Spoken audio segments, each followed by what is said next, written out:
Lahore central jail में 23 मार्च 1931 की शुरुआत किसी और दिन की तरह ही हुई थी। फर्क सिर्फ इतना था कि सुबह सुबह जोर की आंधी आई थी, बहुत तेज। लेकिन जेल के कैदियों को थोड़ा अजीब सा लगा जब 4 बजे ही वार्डन चरत सिंह ने उनसे आकर कहा कि वो अपनी अपनी कोठरियों में चले जाएं। उन्होंने कारण नहीं बताया था। उनके मुंह से सिर्फ ये निकला कि आदेश ऊपर से है। अभी कैदी सोच ही रहे थे कि माजरा क्या है।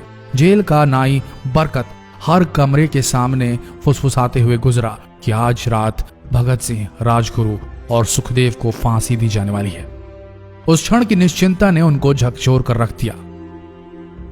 कैदियों ने बरकत से मनुहार की कि वो फांसी के बाद भगत सिंह की कोई भी चीज जैसे पेन, कंघा या घड़ी उन्हें ला कर दें ताकि वो अपने पोते पोतियों को बता सकें कि कभी वो भी भगत सिंह के साथ जेल में बंद थे। बरकत भगत सिंह की कोठरी में गया और वहां से उनका पेन और कंघा ले आया। सारे कैदियों में होड़ लग गई कि किसका उस पर अधिकार हो। आखिर में ड्रॉ निकाला गया, लाहौर कॉन्स्पिरेसी केस। अब सब कैदी चुप हो चले थे। उनकी निगाहें उनकी कोठरी से गुजरने वाले रास्ते पर लगी हुई थी। भगत सिंह उनके साथ फांसी पर लटकाए जाने के लिए उसी रास्ते से गुजरने वाले थे। एक बार पहले जब भगत सिंह उसी रास्ते से ले जाए जा रहे थे तो पंजाब कांग्रेस के नेता भीमसेन सच्चर ने आवाज ऊंची कर उनसे पूछा था, आप और आपके साथियों ने लाहौर कॉन्स्पिरेसी केस में अपना बचाव क्यों नहीं किया? भगत सिंह का जवाब था, इनकलाबियों को मरना ही होता है क्योंकि उनके मरने से ही उनका अभियान मजबूत होता है, अदालत में अपील से नहीं। वार्डन चरत सिंह भगत सिंह के खैर ख्वाह थे और अपनी तरफ से जो कुछ बन पड़ता था उनके लिए किया करते थे। उनकी वजह से ही लाहौर की द्वारकादास लाइब्रेरी से भगत सिंह के लिए किताबें निकलकर जेल के अंदर आ पाती थी। भगत सिंह की जेल की जिंदगी काफी कठिन थी। किताबें पढ़ने का शौक हो चला था उन्हें कि एक बार उन्होंने अपने स्कूल के साथी जयदेव कपूर को लिखा था कि वो उनके लिए कार्ल लिब्नेख्त की मिलिट्रिज्म, लेनिन की लेफ्ट विंग कम्युनिज्म और ऑप्टन सिंक्लेयर का उपन्यास द स्पाई कुलबीर के जरिए भिजवाएं। भगत सिंह जेल की कठिन जिंदगी के आदी हो चले थे। उनकी कोठरी नंबर 14 का फर्श पक्का नहीं था, उस पर घास उगी हुई थी। कोठरी में बस इतनी ही जगह थी कि उनका 5 फुट 10 इंच का शरीर बमुश्किल उसमें लेट पाए। भगत सिंह को फांसी दिए जाने से 2 घंटे पहले उनके वकील प्राणनाथ मेहता उनसे मिलने पहुंचे। मेहता ने बाद में लिखा कि भगत सिंह अपनी छोटी सी कोठरी में पिंजड़े में बंद शेर की तरह चक्कर लगा रहे थे। इनकलाब जिंदाबाद। उन्होंने मुस्कुराकर मेहता को स्वागत किया और पूछा कि आप मेरी किताब रिवोल्यूशनरी लेनिन लाए या नहीं। जब मेहता ने उन्हें किताब दी तो वे उसे उसी समय पढ़ने लगे मानो उनके पास अब ज्यादा समय न बचा। मेहता ने उनसे पूछा कि क्या आप देश को कोई संदेश देना चाहेंगे। भगत सिंह ने किताब से अपना मुंह हटाए बगैर कहा, सिर्फ 2 संदेश, साम्राज्यवाद मुर्दाबाद और इनकलाब जिंदाबाद। इसके बाद भगत सिंह ने मेहता से कहा कि वो पंडित नेहरू और सुभाष चंद्र बोस को मेरा धन्यवाद पहुंचा दे जिन्होंने मेरे केस में गहरी रुचि ली थी। भगत सिंह से मिलने के बाद मेहता राजगुरु से मिलने उनकी कोठरी पहुंचे। राजगुरु के अंतिम शब्द थे, हम लोग जल्द मिलेंगे। सुखदेव ने मेहता को याद दिलाया कि वो उनकी मौत के बाद जेलर से वो कैरम बोर्ड ले लें जो उन्होंने उन्हें कुछ महीने पहले दिया था। मेहता के जाने के थोड़ी देर बाद जेल अधिकारियों ने तीनों क्रांतिकारियों को बता दिया कि उनको वक्त से 12 घंटे पहले ही फांसी दी जा रही है। अगले दिन सुबह 6 बजे की बजाय उन्हें उसी शाम 7 बजे फांसी पर चढ़ा दिया जाएगा। भगत सिंह मेहता द्वारा दी गई किताब के कुछ पन्ने ही पढ़ पाए थे। उनके मुंह से निकला, क्या आप मुझे इस किताब का एक अध्याय भी खत्म करने नहीं देंगे? भगत सिंह ने जेल के मुस्लिम सफाई कर्मचारी बेबे से अनुरोध किया कि वो उनके लिए उनको फांसी दिए जाने से 1 दिन पहले शाम को अपने घर से खाना जरूर लाएं। लेकिन बेबे भगत सिंह की इच्छा पूरी नहीं कर सके क्योंकि भगत सिंह को 12 घंटे पहले फांसी देने का फैसला ले लिया गया और बेबे जेल के गेट के अंदर ही नहीं घुस पाए। थोड़ी देर बाद तीनों क्रांतिकारियों को फांसी की तैयारी के लिए उनकी कोठरियों से बाहर निकाला गया। भगत सिंह, राजगुरु और सुखदेव ने अपने हाथ जोड़े और अपना प्रिय आजादी गीत गाने लगे। कभी वो दिन भी आएगा कि जब आजाद होंगे हम, या अपनी ही जमीन होगी या अपना आसमान होगा। फिर इन तीनों का एक एक करके वजन लिया गया। सबके वजन बढ़ गए थे। इन सब से कहा गया कि अपना आखिरी स्नान करें।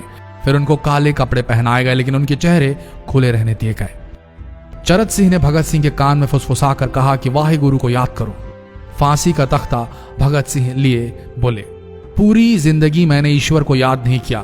असल में मैंने कई बार गरीबों के कलेश के लिए ईश्वर को कोसा भी है। अगर मैं अब उनसे माफी मांग लूं तो वो कहेंगे कि इससे बड़ा डरपोक कोई नहीं। इसका अंत नजदीक आ रहा है, इसलिए ये माफी मांग रहा है। जैसे ही जेल की घड़ी ने 6 बजाया, कैदियों ने दूर से आती कुछ पद चांपें सुनी।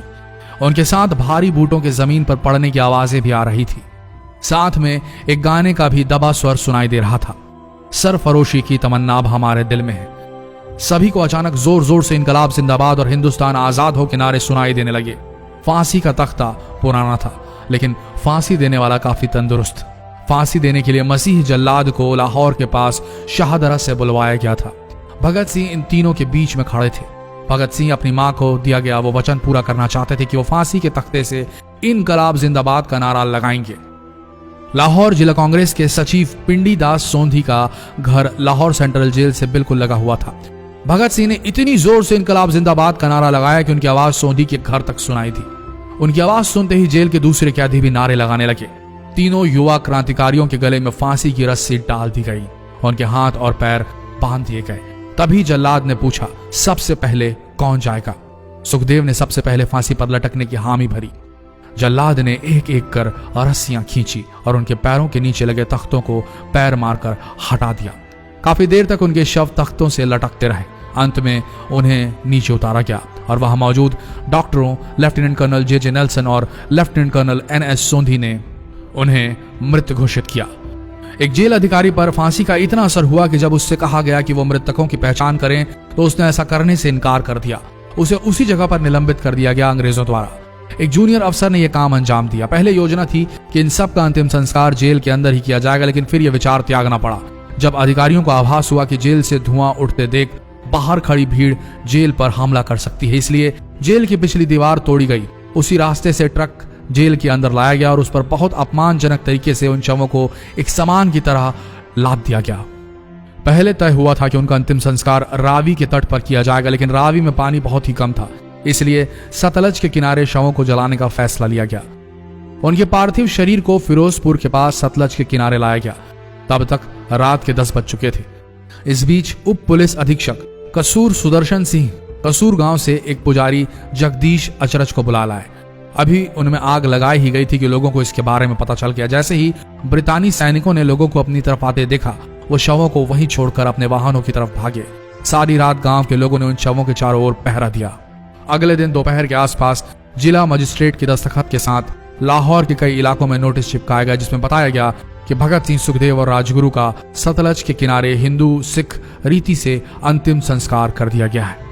तो ये थे भगत सिंह की जिंदगी के वो 12 आखिरी घंटे। आशा करते हैं इस वीडियो में सुनाई गई ये कहानी आज युवा पीढ़ी के दिलों में मर चुके देशभक्ति को जगाने में कामयाब होंगे। जितना हो सके इस संदेश को पूरे देश में पहुंचाएं। इस वीडियो को शेयर करें फेसबुक पर, व्हाट्सएप पर, और हो सके तो इस पेज को फॉलो करें ताकि ऐसे ही वीडियोस आप तक सही समय पर पहुंच सके। मिलते हैं अगले वीडियो में, तब तक के लिए आप सबका धन्यवाद।